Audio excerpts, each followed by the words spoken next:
tersangka kasus pelecehan seksual saat Aksi pelecehan seksual terekam jika kamera kembali mangkir dari panggilan polisi akan melaporkan Dian kasus Permata, tersebut ke Kecamatan Polresta Luwu, Pekanbaru.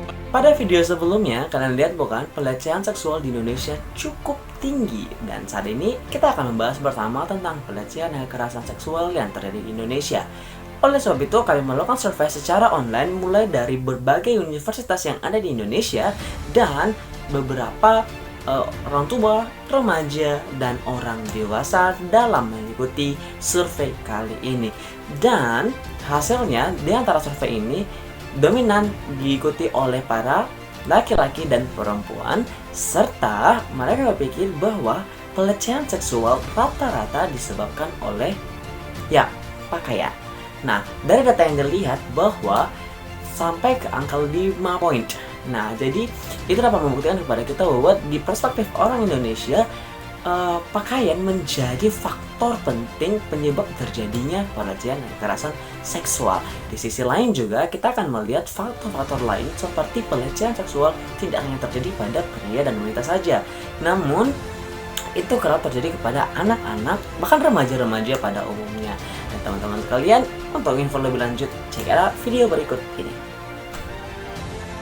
Seperti apa yang dikatakan sebelumnya, pernah nggak sih kalian melihat orang di sekitar kalian menjadi korban pelecehan atau kekerasan seksual? Tahukah kamu bahwa kekerasan seksual meningkat sepanjang tahun 2021? Kementerian Pemberdayaan Perempuan dan Perlindungan Anak atau bisa disebut juga dengan KPPPA mencatat sebanyak 8.800 kasus kekerasan seksual yang terjadi dari bulan Januari sampai November tahun 2021. Sementara itu, Komnas Perempuan juga mencatat sebanyak 4.500 aduan terkait kekerasan seksual yang masuk pada periode Januari hingga Oktober 2021. Dengan meningkatnya jumlah kasus pelecehan seksual yang terjadi di Indonesia, kira-kira apa sih penyebab terjadinya hal tersebut? Oke, mari kita bahas. Pertama, adanya keinginan dan kesempatan. Hal tersebut bisa terjadi karena adanya keinginan dari pelaku, serta adanya kesempatan untuk melakukan pelecehan seksual, juga adanya stimulus dari korban yang memancing terdorongnya perilaku melecehkan. Kedua, memiliki riwayat korban pelecehan seksual. Adanya trauma ini membuat pelaku ingin membalasnya ketika ia dewasa. Ketiga, pernah menyaksikan kekerasan seksual saat masih kecil. Hal tersebut dapat mempengaruhi pola pikir anak sehingga menganggap perilaku pelecehan seksual merupakan hal yang wajar. Keempat, pelaku memiliki otoritas atas korban. Misalnya, pelaku merupakan atasan korban, sehingga pelaku merasa lebih mudah untuk melakukan dominasi. Kelima, memiliki fantasi seksual yang mendukung adanya kekerasan seksual. Misalnya saja, kasus pedofilia yang dimana pelaku memiliki ketertarikan seksual terhadap anak-anak di bawah umur. Terakhir, kebiasaan menyaksikan konten pornografi. Ahli bedah syaraf asal Amerika, Profesor Donald Hilton, mengungkap bahwa efek pornografi lebih parah dari narkoba. Narkoba merusak 3 bagian otak, sedangkan pornografi merusak 5 bagian otak. Tak heran apabila para penyandu pornografi ini melakukan hal yang kurang logis. Dan masih banyak penyebab kekerasan dan pelecehan seksual lainnya. Setelah membahas penyebab dari terjadinya kasus pelecehan seksual, maka kita juga perlu mengetahui bentuk-bentuk dari pelecehan seksual nih. Yang pertama itu ada pemerkosaan. Pemerkosaan ini merupakan jenis serangan yang biasanya melibatkan hubungan seksual atau bentuk penetrasi seksual lainnya yang dilakukan terhadap seseorang dalam bentuk paksaan yang dapat mengakibatkan cedera fisik, serta trauma emosional dan psikologis. Yang kedua ada intimidasi seksual, di mana tindakan ini merupakan sebuah ancaman seksual yang disampaikan secara langsung maupun tidak langsung yang membuat korban ketakutan jika tidak melakukan hal yang diinginkan oleh orang yang mengancamnya. Yang ketiga ada pelecehan, tindakan ini mengarah pada non-fisik maupun fisik seperti siulan mata, ucapan bernuansa seksual, maupun sentuhan di bagian tubuh tertentu. Yang keempat ada eksploitasi seksual. Hal ini merupakan tindakan penyalahgunaan kekuasaan dengan tujuan kepuasan seksual maupun memperoleh keuntungan dalam bentuk uang.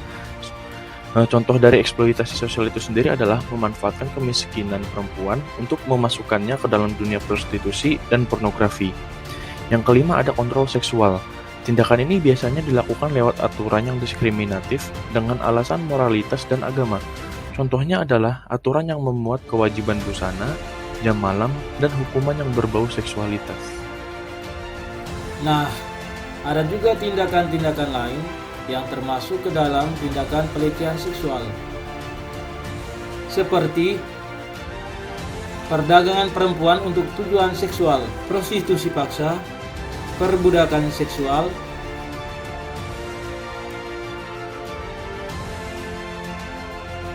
pemaksaan perkawinan termasuk cerai gantung, lalu pemaksaan kehamilan dan pemaksaan aborsi.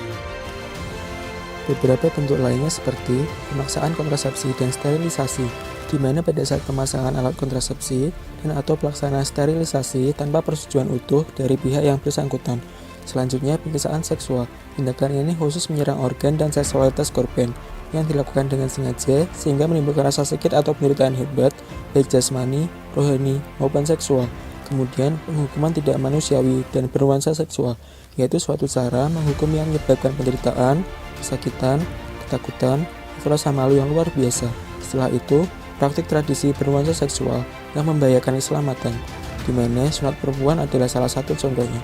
Dan terakhir, kontrol seksual, di mana hal ini termasuk aturan diskriminatif beralasan moralitas dan agama. Pemaksaan busana menjadi salah satu bentuk kontrol seksual yang paling sering ditemui.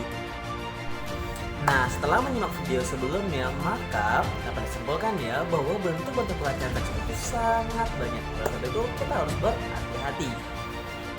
Oke, Adit, saya Bagus. Saya Gabriel. Saya Daru, Saya Samson. Saya Tantowi bersama melawan kekerasan dan pelecehan seksual.